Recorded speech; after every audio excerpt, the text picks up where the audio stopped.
Senhor esteja convosco. Ele está no meio de nós. Proclamação do Evangelho de Jesus Cristo segundo João. Glória a vós, Senhor.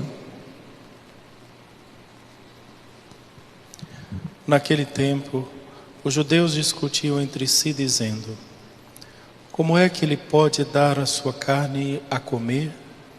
Então Jesus disse: em verdade vos digo, se não comerdes a carne do Filho do Homem e não beberdes o seu sangue, não tereis a vida em mim.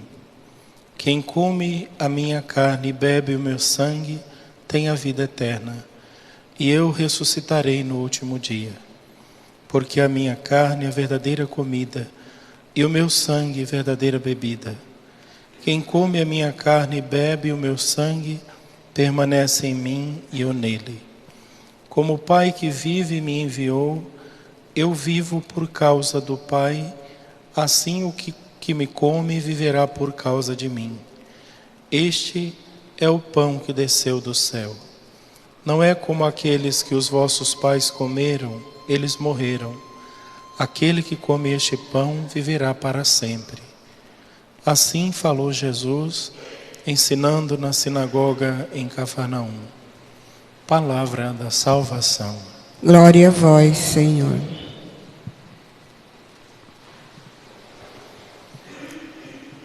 Caríssimos irmãos, estamos lendo o Evangelho de São João durante todo esse tempo da Páscoa. E esta semana nós estamos lendo o capítulo 6 do Evangelho. É um capítulo extremamente importante, porque fala da realidade da Eucaristia, Jesus, o pão do céu, o cordeiro imolado que se dá como alimento para aqueles que creem. Então isso aqui é extremamente importante. Mas aí nós vemos uma situação triste, né? Como tudo começou. Jesus se reuniu com os discípulos, uma grande multidão, pegou 5 pães e 2 peixes e alimentou uma multidão, 5.000 homens, sem contar mulheres e crianças.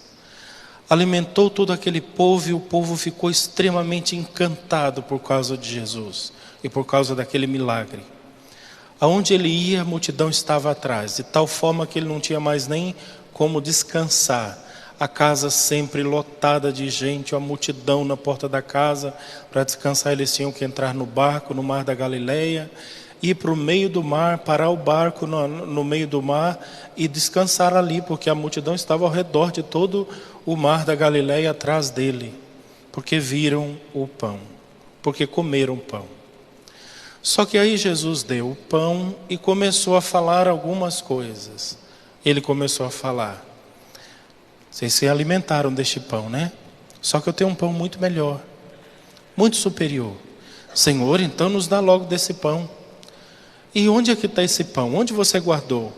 Ele disse: esse pão sou eu. O povo olhou para Jesus e falou: o quê? Você é o pão? Sim, eu sou o pão. Eu sou o alimento que você vai ter que comer. Ah, esse homem está doido. Larga a mão desse Jesus.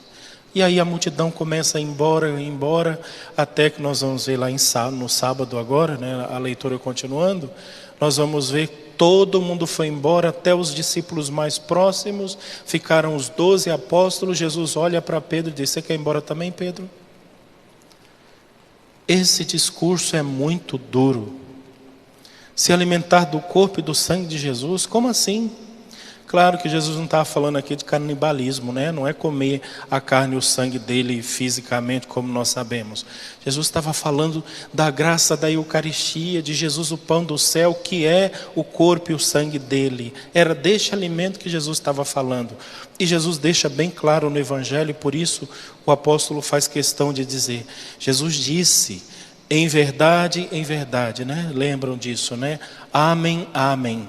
Quer dizer, a coisa mais verdadeira que eu posso te dizer é: se você não comer a minha carne e beber o meu sangue, você não terá vida comigo. É muito bonito, é muito importante isso, e ao mesmo tempo muito perigoso e triste, porque cada dia que passa nós vemos as pessoas comendo menos o corpo do Senhor. Há 500 anos atrás, um padre, Martinho Lutero, rachou a igreja, se separou da igreja e formou uma outra religião. Esta religião formou outras religiões, milhares de religiões, e todas estas religiões não comem o corpo e o sangue de Jesus, não se alimentam dele. Todas essas pessoas perderam o sacramento, perderam a Eucaristia, perderam Jesus. Como é que elas vão se salvar? Não sei. Será que vão se salvar? Essa é a pergunta. E o que é mais triste é que, além dessas pessoas que não comem o corpo e o sangue de Jesus porque não são católicas, tem católico que decide não comer o corpo e o sangue de Jesus. Decide por quê? Não, eu não posso comungar porque eu sou amigado. Eu prefiro viver amigado do que Jesus. Eu não vou comungar porque eu gosto desse pecado. Eu faço isso constantemente, essa é a minha vida. O meu projeto de vida é o pecado. Por isso eu vou ficar pecando. E não vou comer o corpo e o sangue de Jesus. Eu não vou comungar Jesus porque exige de mim. Eu tenho que me confessar, eu tenho que buscar ser santo, eu tenho que lutar contra o pecado, eu tenho que amar os irmãos, eu tenho que perdoar, eu tenho que fazer tanta coisa. E aí a gente pode entender o seguinte, tem muita gente que diz assim: comer o corpo e o sangue de Jesus é caro demais. É melhor eu viver a minha vida. E a pergunta é, você vai ter como pagar o preço que o pecado vai lhe cobrar depois desta vida? Este é o pão que desceu do céu. Não é como aquele que vossos pais comeram no deserto e morreram. Aquele que come este pão viverá para sempre, disse Jesus. Quem não quiser comer o corpo e o sangue de Jesus, querendo preservar a sua própria vida, pode fazer isso. Mas se prepare, porque o preço será muito alto.